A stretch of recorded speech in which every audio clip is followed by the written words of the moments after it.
The case has been started both under rape and mention.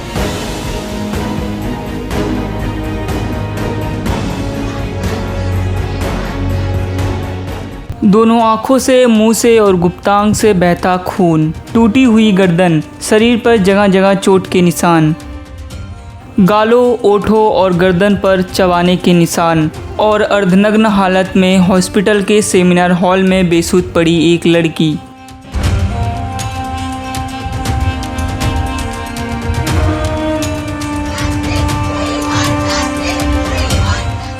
इन सभी दृश्य से समझा जा सकता है कि एक मासूम के साथ किस हद तक दरिंदगी की गई होगी और इस कुकृत्य को अंजाम देने वाले शख्स ने उसे किस तरह भेड़िए की मानिंद नोचा होगा। एक युवती जो अपने डॉक्टर बनने का ख्वाब पूरा कर चुकी थी, सफलता के मुकाम को छूने की कोशिश कर रही थी, अपने माँ बाप को खुद पर गर्व महसूस कराने के लिए पूरी लगन से काम करती थी।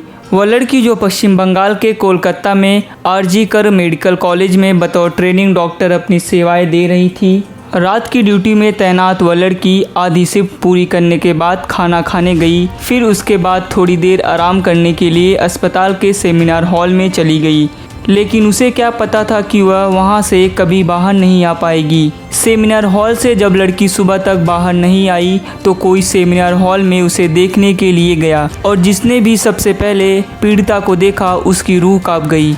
इसके तुरंत बाद मामले की सूचना पुलिस को दे दी गई। पुलिस घटनास्थल पर पहुंची और पूरे क्राइम सीन को देखकर हैरान रह गई। पीड़िता का टूटा हुआ चश्मा उसके पास में ही पड़ा था। वह अर्धनग्न हालत में थी और उसकी आंखों से, मुंह से और गुप्तांग से खून बह रहा था।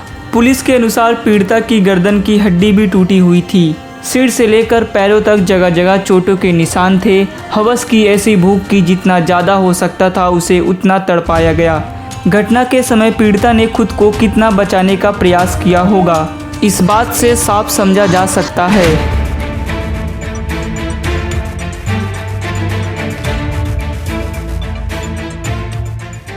पीड़िता का शव जिस हाल में पड़ा था उसे जिसने भी देखा उसकी आंखों से आंसू टपक गए। पुलिस के आने के बाद घटनास्थल पर जमावड़ा लग गया। पुलिस ने मृतक शरीर को पोस्टमार्टम के लिए भेजा, जिसे देख डॉक्टर भी कांप उठे। पीड़िता का रेप करने के बाद उसकी बेरहमी से हत्या कर दी गई थी। कोलकाता पुलिस ने इस मामले में बताया कि अपराध सुबह करीब 3 से 6 बजे के बीच में हुआ। उन्होंने कहा कि इस घिनौने अपराध की जांच के लिए स्पेशल टास्क फोर्स का गठन किया गया है। इस मामले में एक आरोपी को गिरफ्तार भी किया गया है। For us, he is a criminal of the highest order, and we would see to it that he gets the highest punishment.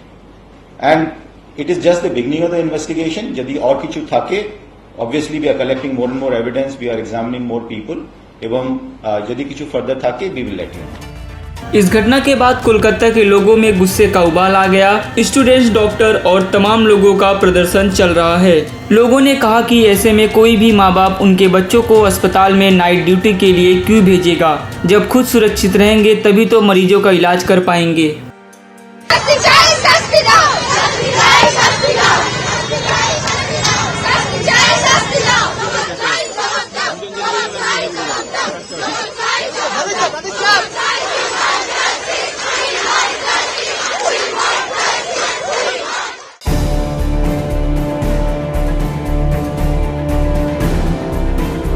पीड़िता के लिए न्याय की गुहार लग रही है और लोग मृतक महिला के माता पिता के साथ इस दुख की घड़ी में उनके साथ खड़े हैं। इस घटना के बाद पश्चिम बंगाल की मुख्यमंत्री ममता बनर्जी ने पीड़िता के मां बाप को फोन किया और दोषियों के खिलाफ उचित दंडात्मक कार्रवाई का आश्वासन भी दिया। उन्होंने कहा कि मैं मामले को फास्ट ट्रैक कोर्ट में ले जाने का निर्देश भी दिया है। ये मेरे लिए व्यक्तिगत क्षति जैसा है। फिलहाल इस जघन्य अपराध से पूरा देश हैरान है और दोषियों को फांसी की सजा की मांग कर रहा है।